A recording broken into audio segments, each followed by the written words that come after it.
Yani hicho ndio kinachotokea. Huko bibi bana. Yani ukitokea hivi ndio mwenyewe hivi.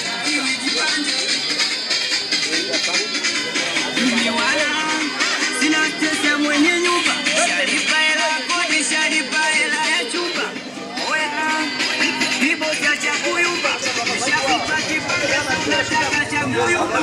Maana hizi nyumba za kujipanga bwana. Leo kulipa kodi.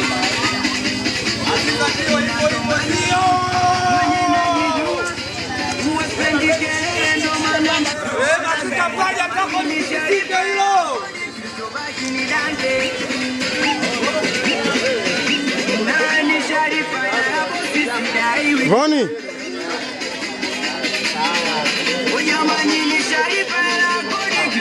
Ada daktari.